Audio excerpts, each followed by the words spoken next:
to Leo Soto to see and ask you. So, welcome, Leo. He's an individual that has maneuvered his career quite greatly. So, thank you for joining us. He's part of Boeing at this point. But in this topic, I would like to have you answer the question: how do you negotiate, and when is it a good time to negotiate, and how do you maneuver that conversation with your manager? Placid, thanks for having me. All right. So just to answer the first question here. Um, when it comes to like salary negotiations, let's say the first thing you have to really find out is like what's your worth, right? In terms of that salary. Um, how do you find that out? Typically, you want to look for the data that supports it, right? So in my case, I live in Los Angeles. I'm a mid-career engineer, and I work in the aerospace industry.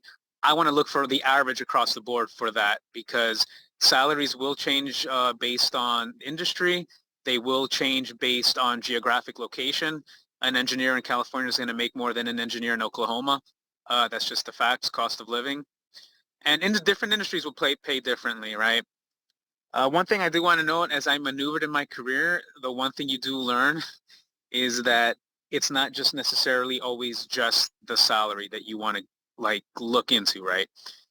Benefits play a huge factor, and this could include 401k, um, company matching, if you're interested in pursuing advanced degrees with higher education.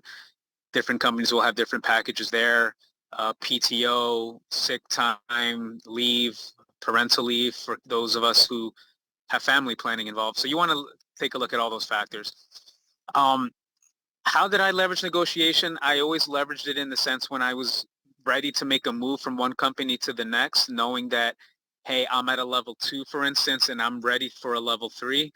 How can I leverage that to be able to get an appropriate raise that matches what the market value is currently at the moment? So that's what I do. I look at it, the company will give you an offer, and I'm just going to make up numbers. Let's say you're a level 3, so they're going to offer you, and I'm just making numbers up now at this point to make things easy. They might offer you 100K, but your research might show that, hey, the average salary here is 115.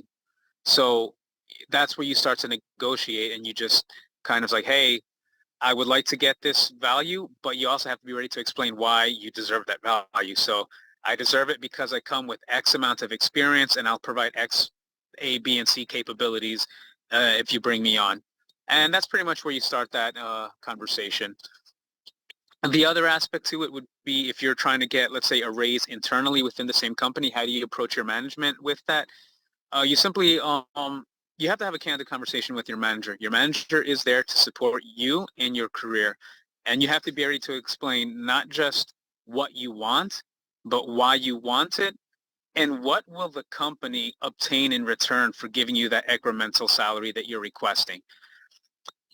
So you have to be able to explain not just what you want, but what are you willing to give to the company, to your employer for that benefit.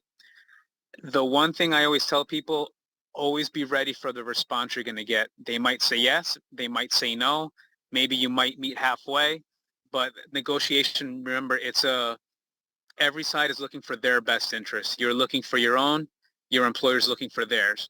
So you just got to be ready to be able to have those conversations with evidence. Don't just say, I want a raise for the sake of having a raise, or, hey, I heard Joe Schmo is getting, 10K more a year than me. Like, no, you have to be ready to support it with evidence backed up, especially evidence based on your performance as well.